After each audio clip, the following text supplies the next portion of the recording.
رضیت باللہ ربا وبالاسلام دینا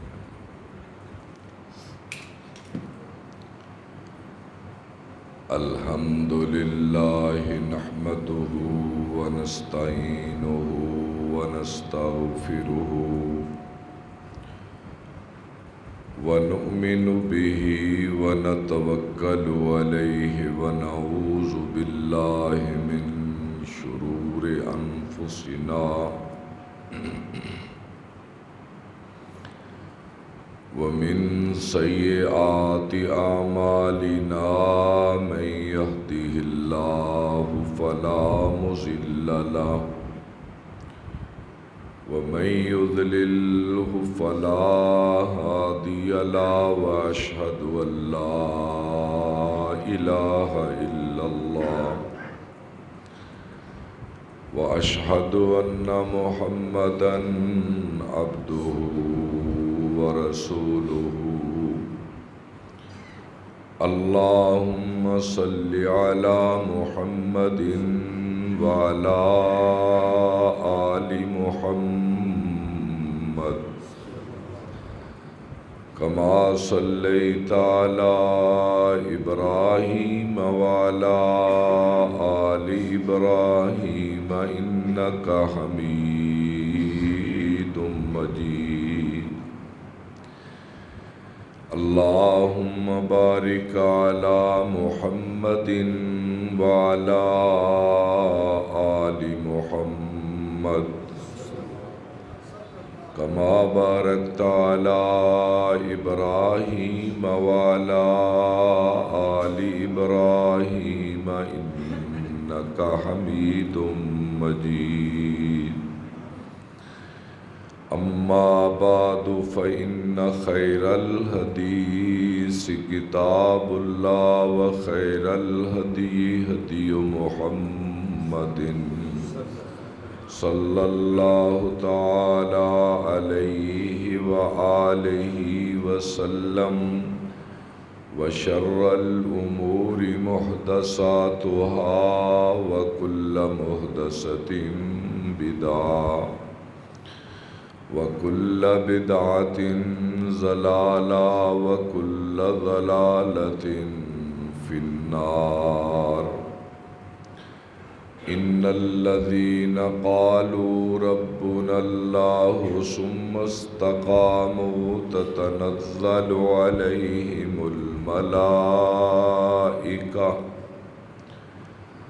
ألا تخافوا ولا تحزنوا وأبشروا بالجنة التي كنتم توعدون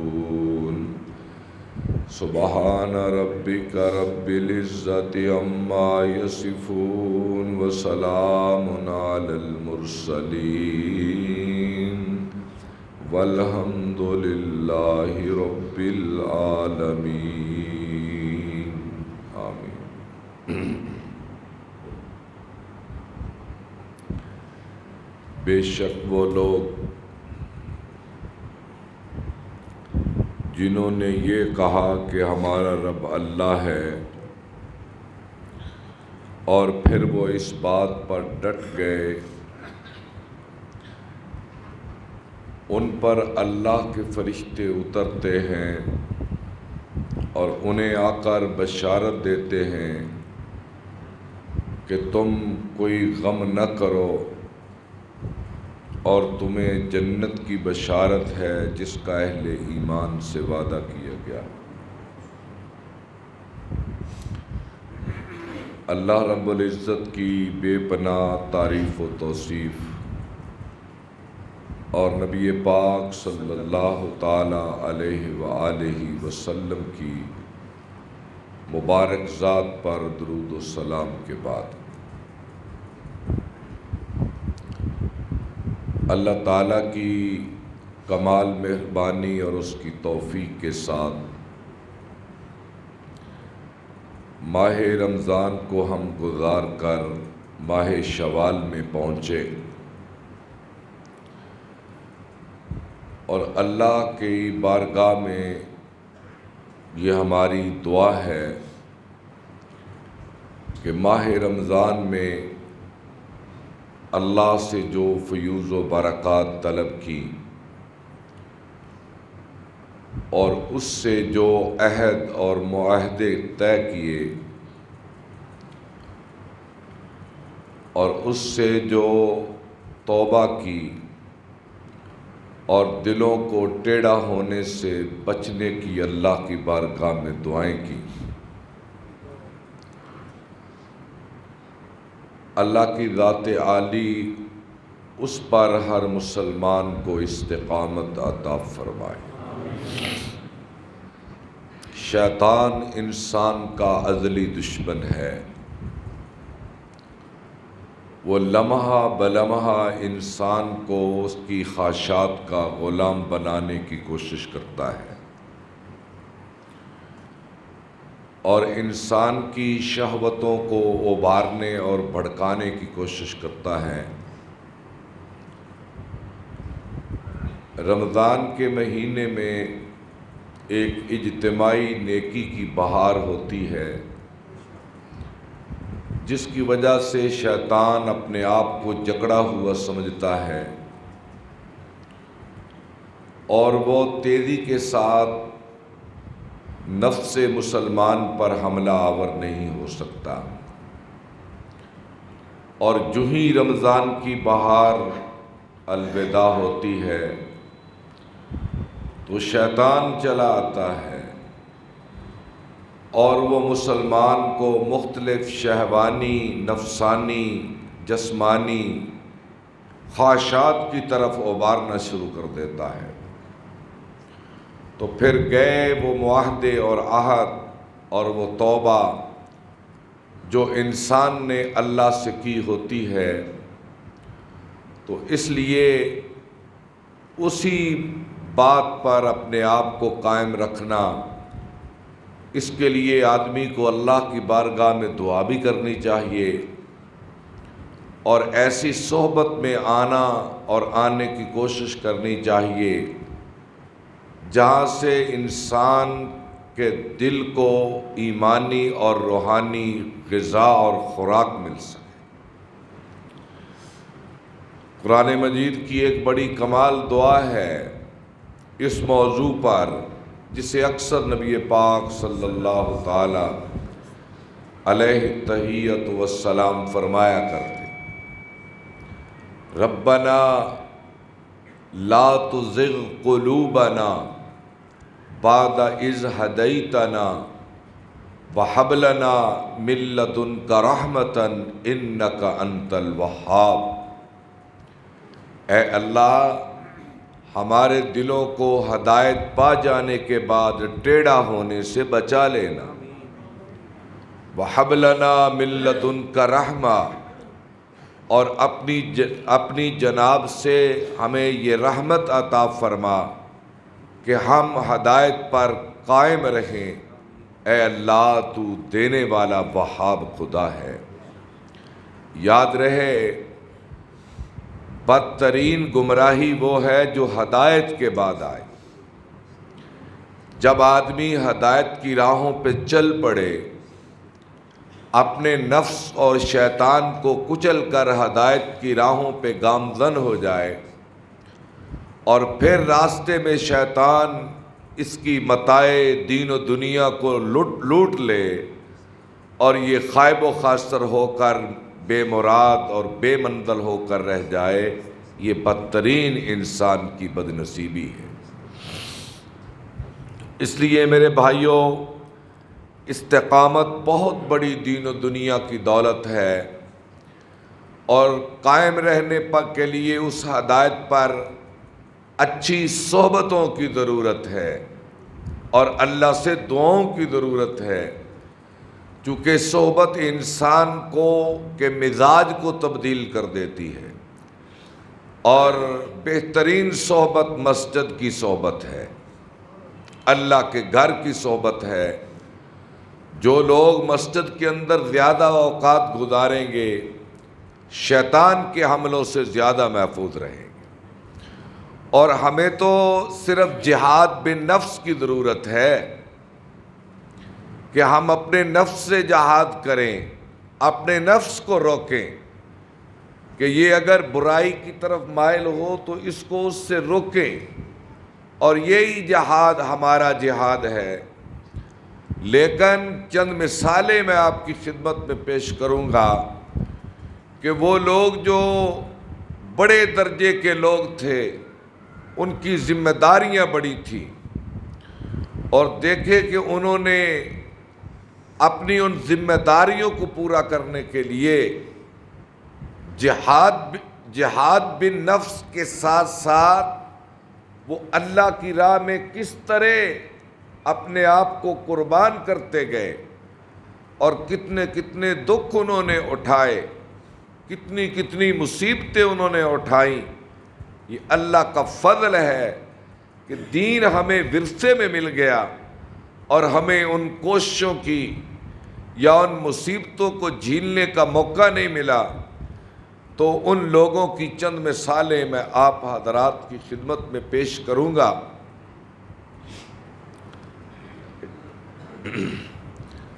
کہ وہ لوگ کس قدر قابل قدر اللہ کی نگاہ میں بنے، کہ جنہوں نے یہ دین جو ہمارے پاس ہے، کتنی صعوبتیں، کتنے دکھ، کتنی مشقتیں اپنے جسموں پہ جھیل کر یہ دین ہم تک پہنچایا ہے، اور ان کی زندگیوں سے ہمیں روشنی لینا چاہیے۔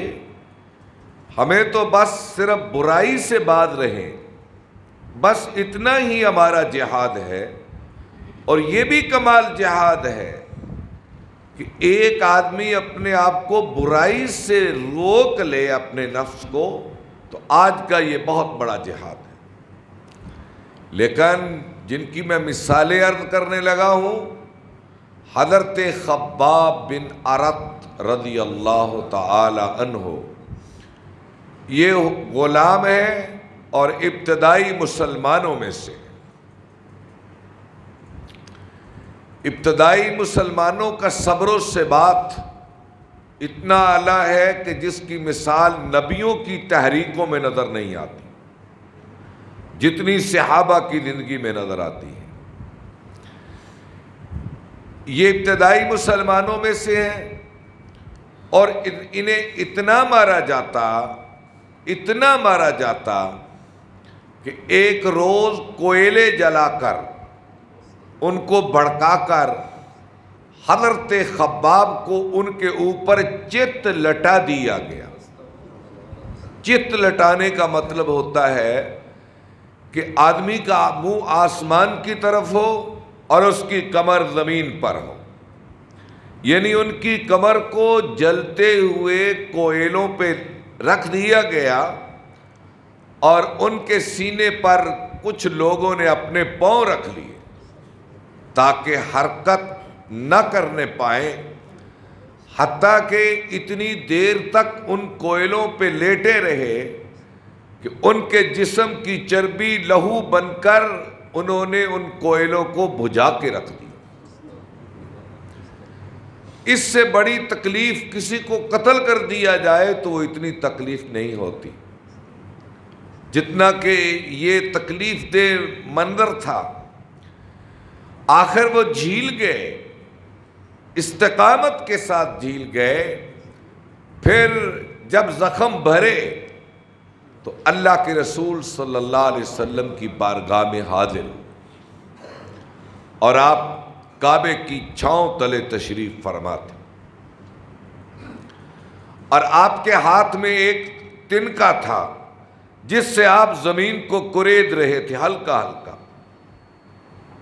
اور چونکہ راوی نے یہ کیفیت بھی حضور کی بیان کی ہے، اس لیے میں نے عرض کیا۔ خباب بن ارت رضی اللہ تعالیٰ عنہ حضور کے پاس حاضر، اور آ کر کہنے لگے، یا رسول اللہ، اللہ سے دعا کریں کہ یہ تاریک شب کب کٹے گی، کب چھٹے گی یہ تاریک رات، ظلم کی یہ اندھیری کب رکے گی۔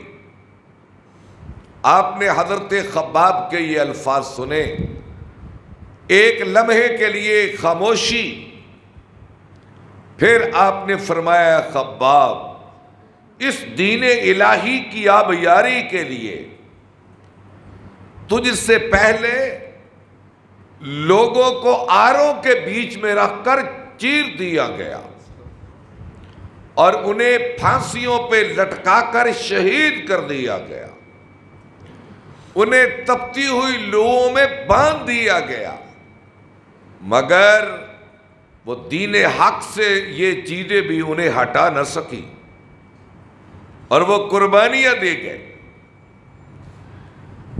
وہ قربانیاں دے گئے۔ کیوں گھبرا رہے ہو اے خباب؟ حضرت خباب رضی اللہ تعالیٰ عنہ خاموش ہو گئے، اور پھر یہ آیت مبارکہ اتری، احسب الناس ان یترکوا ان یقولوا آمنا وہم لا یفتنون، کہ کیا یہ لوگ گمان کرتے ہیں کہ بغیر توحید کے آزمائے ہوئے جنت میں چلے جائیں گے؟ نہیں نہیں، جب یہ اس خالص توحید پہ آئیں گے تو ان کے ایمان کی آزمائش کی جائے گی اور انہیں مختلف فتنوں اور ابتلاؤں کے ساتھ آزمایا جائے گا۔ اور پھر یہ آیت مبارکہ پڑھی گئی، ام حسبتم، اے صحابہ کیا تم یہ گمان کرتے ہو، ان تدخلوا الجنت، کہ تم خدا کی جنت میں چلے جاؤ گے؟ ام حسبتم ان تدخلوا الجنت ولما یاتکم مثل الذین خلو من قبلکم مستهم الباساء والضراء وزلزلوا حتى يقول الرسول والذین آمنوا معه متى نصر اللہ الا ان نصر اللہ قریب۔ کیا تم یہ سمجھتے ہو کہ جنت میں چلے جاؤ گے، حالانکہ تمہارے پاس پہلے لوگوں کی مثالیں آن پہنچی ہیں کہ انہیں بڑے دکھ پہنچے، بڑی تکلیفیں پہنچی، وَزُلْزِلُوا، اور وہ ہلا دیے گئے، یہاں تک کہ وقت کا نبی اللہ کو پکار اٹھا، اے اللہ تیری مدد کب آئے گی؟ اے میرے پیغمبر ان کو بتا دو کہ اللہ کی مدد بہت قریب پہنچنے والی ہے۔ یہ آیات سن کر صحابہ مطمئن ہو جاتے، زبان رسالت کی صداقت اور سچائی پر صحابہ مطمئن ہو کر خاموش ہو جاتے۔ اور پھر ان کی تکلیفوں میں سے ایک حضرت بلال کا نام بڑا اہم ہے رضی اللہ تعالی عنہ، کہ جب انہیں سنگلاخ زمین پر سنگریزوں کے اوپر لٹایا جاتا اور ان کے سینے پہ پتھر رکھ دیے جاتے، تو اس حالت میں بھی وہ احد احد پکارا کرتے تھے کہ الہ ایک ہی ہے، اللہ ایک ہی ہے، چاہے تم میرے سینے کو تیروں سے چھین دو یا میرے سینے پہ پتھر رکھ کر مجھے آگ پہ لٹا دو، یا میرے گلے میں رسی ڈال کر مکے کی گلیوں میں پھیلا لو، میری زبان یہی کہے گی کہ اللہ ایک ہے، اللہ ایک ہے۔ حضرت بلال کو جب حضرت ابوبکر صدیق رضی اللہ تعالی عنہ آزاد کروا کر لائے، انہیں آزاد کروا کر لائے، تو حضور کے گھر وہ آئے، آپ صلی اللہ علیہ وسلم نے حضرت بلال کو دیکھا تو آپ ان کے استقبال کے لیے آگے بڑھے، بلال کے استقبال کے لیے۔ یہ دین انسان کو عزت کتنی دیتا ہے، ایمان، اسلام اور ایمان ایک گرے پڑے انسان کو بلند کتنا کر دیتا ہے، کہ ثقلین کے تاجدار بلال حبشی کے استقبال کے لیے آگے بڑھے، اور حضرت بلال کہتے ہیں، اس موقع سے ہٹ کر پچھلی بات تھوڑی سی کرو، کہ جب میں اپنے آقا کی خدمت میں بیٹھتا تو میرا آقا کبھی میری طرف آج تک مسکرا کے اس نے نہیں دیکھا تھا، اور مجھے 2 وقت کا کھانا بھی نہیں دیتا تھا، اور عبد المطلب کے پوتے آپ صلی اللہ علیہ وسلم ابھی آپ نے اعلان نبوت بھی نہیں کیا تھا. یہ بلال کہتے ہیں ابھی آپ نے اعلان نبوت بھی نہیں کیا تھا، جب میرے پاس سے گزرتے تو مسکرا کے گزرتے، مسکرا کے گزرا کرتے تھے. اور حضور کی یہ اعلیٰ درسی اور آپ کا یہ اخلاق مجھے دین کی طرف لے آیا، مجھے دین کی طرف لے آیا. اور جب حضرت بلال کو ابو بکر صدیق لائے تو آپ استقبال کے لیے آگے بڑھے اور آپ نے باہیں پھیلا دی اور حضرت بلال کو اپنی باہوں میں لے لیا، اور آقا انعامدار اشکبار ہو گئے، رونے لگے. اور حضرت بلال کہتے ہیں کہ آپ کے آنسو میرے رخساروں پہ پڑے، جس کی گرمی کو میں نے محسوس کیا. اور پھر میں بیٹھنے لگا تو حضور کے پاس ایک تکیہ تھا جس سے ٹیک لگائے بیٹھے تھے. میں بیٹھنے لگا تو آقا انعامدار نے تکیہ میری کمر کے پیچھے کر دیا. میں حضور کی طرف دھکیلتا اور آقا میری طرف دھکیلتے اس تکیے کو، اور حضرت علی بچوں کی طرح کھیل رہے تھے. ان کی عمر 9-10 برس تھی، 11 یا 12 برس تھی اس زمانے میں. وہ آپ کے گھر میں کھیل رہے تھے اور یہ ماجرا.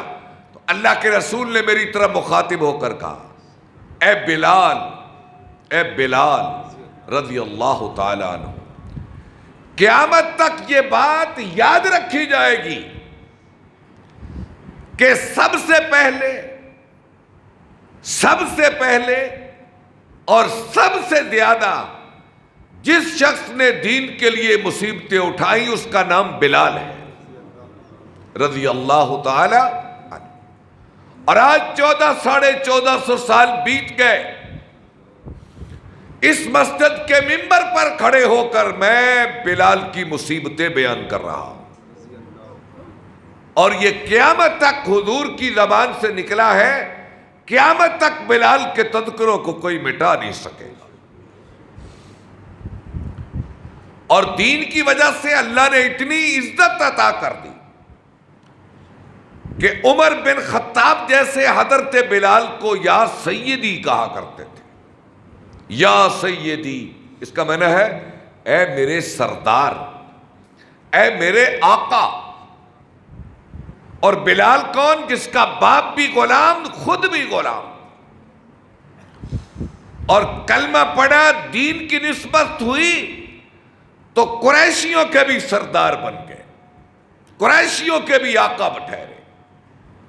اور فتح مکہ کے دن آپ نے بلال کو کعبے کی چھت پر چڑھا کر یہ ثابت کر دیا کہ تم دین کے دائرے میں آ جاؤ، دین کے اندر پورے کے پورے داخل ہو جاؤ، خدا تمہیں عزتوں سے نواز دے گا.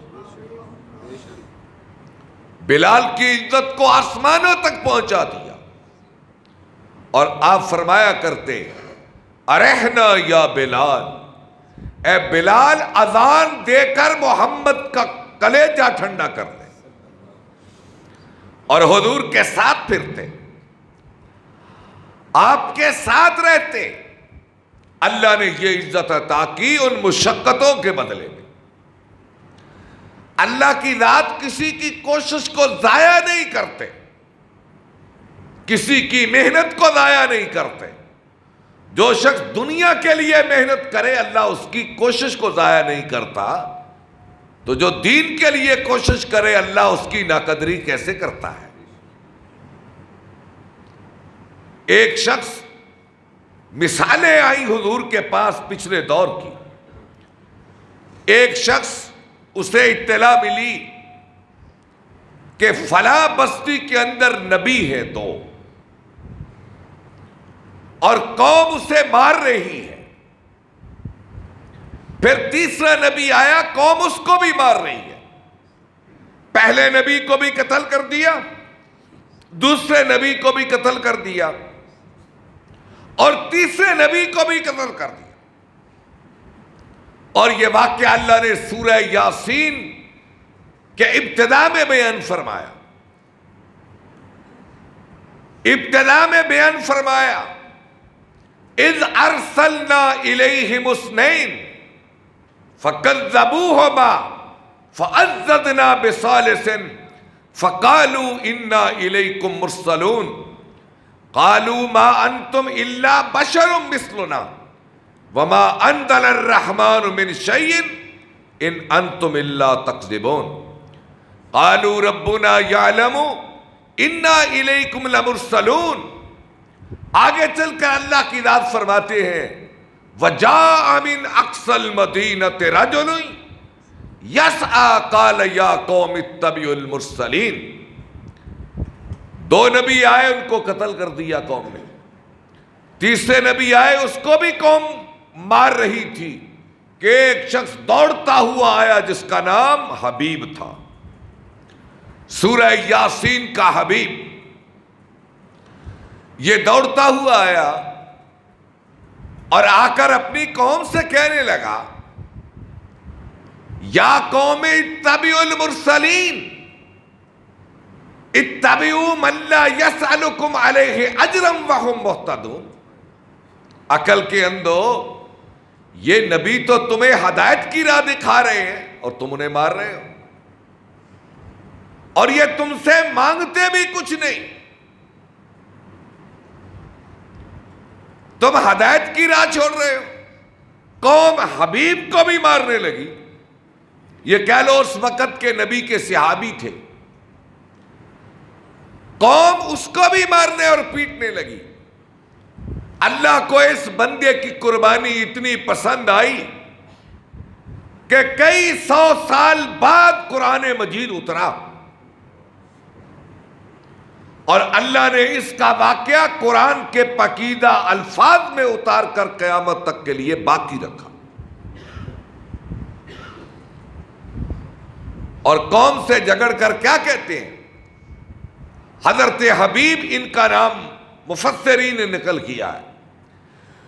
23واں پارہ شروع ہوتا ہے وَمَا لِيَ لَا أَعْبُدُ الَّذِي فَطَرَنِي وَإِلَيْهِ تُرْجَعُونَ أَأَتَّخِذُ مِن دُونِهِ آلِهَةً إِن يُرِدْنِ الرَّحْمَنُ بِضُرٍّ لَا تُغْنِ عَنِّي شَفَاعَتُهُمْ وَلَا هُمْ يُنقَذُونَ إِنِّي إِذًا لَّفِي ضَلَالٍ مُّبِينٍ إِنِّي آمَنتُ بِرَبِّكُمْ فَاسْمَعُونِ قِيلَ ادْخُلِ الْجَنَّةَ قَالَ يَا لَيْتَ قَوْمِي يَعْلَمُونَ بِمَا غَفَرَ لِي رَبِّي وَجَعَلَنِي مِنَ الْمُكْرَمِينَ. یہ قوم سے بھرنے لگا اور کہنے لگا اے میری قوم، میں تو ایک اللہ کی عبادت کروں گا، اور جن کی تم عبادت کرتے ہو وہ کسی نفع نقصان کے مالک نہیں ہے. قوم نے حضرت حبیب کو بھی اتنا مارا کہ وہ بھی اللہ کی راہ میں نبیوں کے ساتھ شہید ہو گئے. اور جب شہید ہوئے تو اللہ کی بارگاہ میں پہنچے. قرآن مجید ان کے شہید ہونے کے بعد کی زندگی کو بھی ذکر کر رہے ہیں. جب شہید ہوئے اللہ کی بارگاہ میں پہنچے، میرے اللہ نے کہا کہ حبیب کے لیے جنت کے بستر میں چھا دو، جنت کے حلے پہنا دو، اور اس کی قبر کو جنت کا ٹکڑا بنا دو، اور میں اپنے بندے کی خود میزبانی کرتا. جب اس شخص نے اپنا استقبال دیکھا نا اللہ کی بارگاہ میں، اپنا اکرام دیکھا، مہمانی دیکھی، نعمتیں پائیں، تو کہنے لگا یا لیت قومی یعلمون، ہائے میری قوم کبھی تمہیں پتہ چل جائے، بما غفر لی ربی وجعلنی من المکرمین، کہ میرے رب نے مجھے معاف بھی کر دیا اور بڑی عزتوں سے بھی نواز دیا ہے. اس لیے جو توحید کی خاطر مارے کھائے، جو توحید کی خاطر دکھ اٹھائے، جو ایک اللہ کی وحدانیت کے لیے مصیبتوں سے دوچار ہو، وہ جب مر کے اللہ کی بارگاہ میں جاتا ہے تو میرا خدا ان کی میزبانی خود کرتا ہے، میرا اللہ ان کی میزبانی کرتا ہے۔ اور یہ رہی فرعون کی باندی، جس نے وقت کے نبی حضرت موسیٰ کا کلمہ پڑھا، وقت کے نبی حضرت موسیٰ کا کلمہ پڑھا، اور جب اس نے کلمہ پڑھا تو فرعون کی باندی نوکرانی، اس کے گھر میں رہنے والی، اس نے اپنے اسلام کا اظہار کر دیا۔ اور یاد رہے، توحید ایک ایسا نشہ ہے جو سر چڑھ کے بولتا ہے، یہ کبھی چھپ نہیں سکتا، یہ کبھی دب نہیں سکتا۔ لا الہ الا اللہ یہ ایسا کلمہ ہے، یہ چھپانے سے چھپتا نہیں، یہ دبانے سے دبتا نہیں۔ اس کی گرمی، اس کی لو انسان کو مجبور کر دیتی ہے کہ وہ زبان سے کہنے لگتا ہے۔ یہ باندی، یہ لونڈی، یہ نوکرانی فرعون کی، اس سے رہا نہ گیا، اس نے اپنے کلمے کا فرعون کے سامنے اظہار کر دیا۔ فرعون کہنے لگا، تیری یہ جرات، تیری یہ جسارت کہ تو میری موجودگی میں ابراہیم موسیٰ کا کلمہ پڑھے، اسے پکڑ لو، باندھ لو، جکڑ لو، اس کو اس کے بچوں سمیت ایک دیگ کو تپا کر اس میں ڈال دو اور لوگوں کو جمع کرو، تاکہ کلمہ پڑھنے والوں کا انجام لوگ بھی دیکھ لیں۔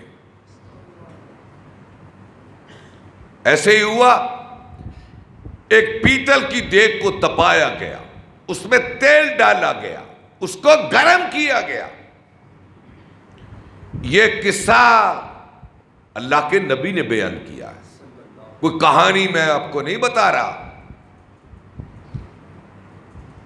اور اس کے سامنے اس کے ایک ایک بچے کو اس تپتی ہوئی دیگ کے اندر ڈال کر شہید کر دیا گیا۔ اور یہ اللہ کی بندی اپنی بات پر قائم ہے، اپنی توحید پر قائم ہے، اپنے کلمے پر قائم ہے۔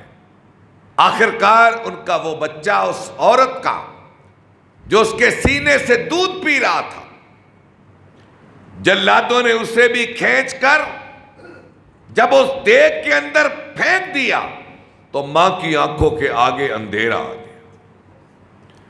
جب وہ بچہ اس کے اندر جانے لگا تو وہ بول اٹھا، اے میری ماں، کلمے پہ اگر تیری جان جا رہی ہے تو گھبرانا نہیں، تیرے لیے اور میرے لیے خدا نے جنت کو تیار کر رکھا ہے، جنت تیار ہو چکی ہے۔ اللہ کے نبی صلی اللہ علیہ وسلم اس واقعہ کے 2000 برس بعد معراج کی رات آپ کا گزر ہوا، ایک جگہ پہ پہنچے، وہاں فضا خوشبو سے معطر تھی، چاروں طرف حسن ہی حسن تھا۔ آپ نے پوچھا، جبریل یہ کون سی جگہ ہے جہاں سے خوشبو ہی خوشبو ہے؟ جبریل عرض گزار ہوئے، یا رسول اللہ، یہ فرعون کی باندی اور ان کے بچوں کی قبریں ہیں جہاں سے خوشبوئیں اٹھ رہی ہیں۔ اس لیے میرے بھائیوں، جو اللہ کے لیے دکھ اٹھاتا ہے، جو اللہ کے لیے اپنے نفس کو کچلتا ہے، جو اللہ کے لیے اپنی خواہشات کو دباتا ہے، جو اللہ رحمان کی خاطر شیطان سے جنگ کرتا ہے، جو شیطان کی راہوں سے رک کر رحمان کی راہوں پہ استقامت کا مظاہرہ کرتا ہے، میرا اللہ اسے دنیا میں بھی عزت اور اگلے جہان میں بھی سعادتوں سے نوازتا ہے۔ اللہ سے دعا ہے رب العالمین ہر مسلمان کو استقلال اور استقامت عطا فرمائے۔ وآخر دعوانا ان الحمد